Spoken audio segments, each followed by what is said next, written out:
Introducing the all new and improved RZE Resolute, back again for another generation. This time, oh boy, do we have a looker. This titanium field watch is a sharp, sporty do-it-all watch, but at $399 USD, has RZE done enough to separate themselves from the herd? Let's check it out. The case and bracelet are both completely covered in satiny smooth brushing. It feels fantastic. Now, I never held the first gen, but this feels excellent in the hand. Much better than the Endeavor, which had that bead blasted finish. I much prefer this one with titanium.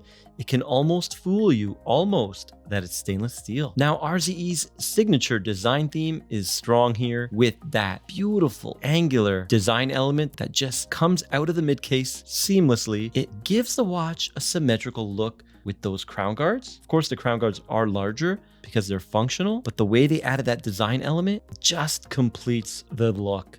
Pair that up in combination with the eggshell white symmetrical no date dial, you have a handsome, well thought out timepiece on your hands. The case and bracelet are coated with Ultra Hex. What's Ultra Hex? 1200 Vickers in hardness, okay? So normal, non-hardened stainless steel watch would be about 150. So if you're worried about this scratching, don't. It's gonna look new for a very long time.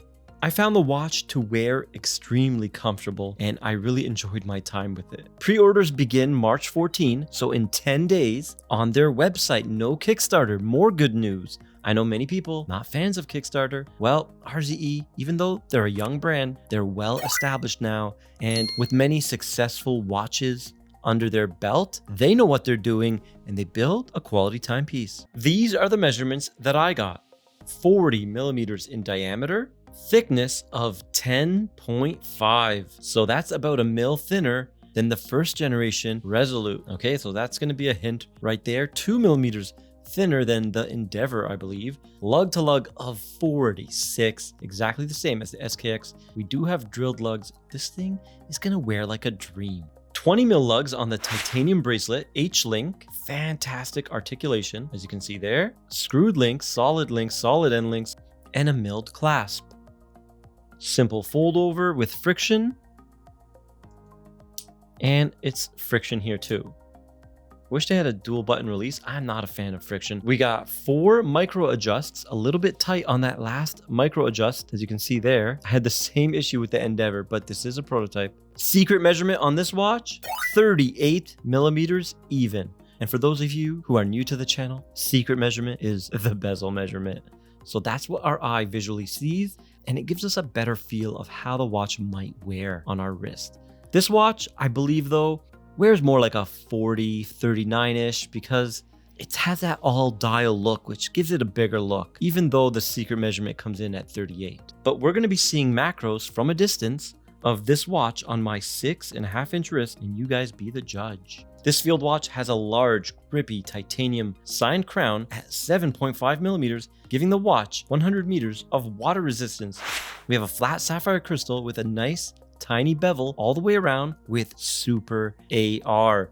It's hard to tell how good the AR is doing on a white dial, but it seems pretty good. Now the dial enhanced. Big changes here. Before, it was all batons, and now you can see the iconic 369 and a triangle at the 12, but it's not really a triangle. The sharp edges are cut off bluntly, giving it that nice Iron Man look. All the indices actually have that nice cutoff. We got black baton style hands that match the indices. It really pops on that white dial, black RZE logo, and just 100 meters automatic under the pinion. Big fan of the 369. It looks great and more of a field watch vibe.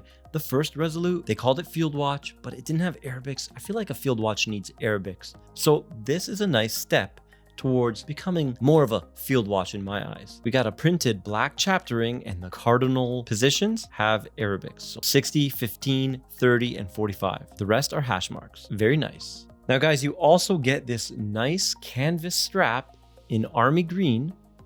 All right, leather on the inside with reinforced holes. I believe the first one didn't have the reinforced holes. So this one is a nice upgrade.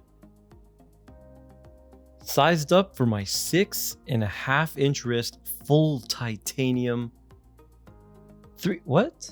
91 grams, under 100. Amazing. The big change between generation 1 and 2 is the movement. You can hear it. It's a high beat or medium beat, 28.8 VPH, 24 joules, hack hand wind automatic, 42 hours of power reserve, and that can only mean one thing.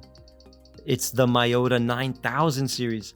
This one is a no date, no ghost position, 90S5 is the actual movement code. And look at these numbers. Ooh, plus 10 as the fourth or fifth and final round. Strong amplitude though.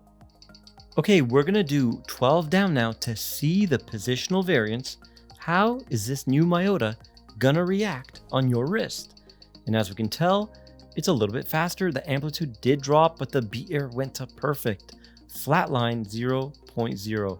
Very nice, but the rate is a bit high. So these are officially rated at plus 30 minus 10, and the NH35 that it used to be was plus 40 minus 20, the NH35. So the movement is better by 10 seconds on the positive and negative.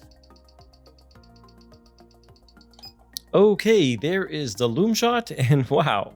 It is a loomed dial, C3 loom, all right, so not X1, but still decently strong, and it looks like BGW9 on the hands and indices on the Arabics and at 12. All right, so pretty good loom. The Resolute has kept everything you loved about the first gen. The strong titanium, the ultra hex coating, the sapphire, the 100 meters, but this time they added that medium to high beat, 28.8 VPH. They made the watch thinner, they kept the Viton gasket, and the broader handset for legibility.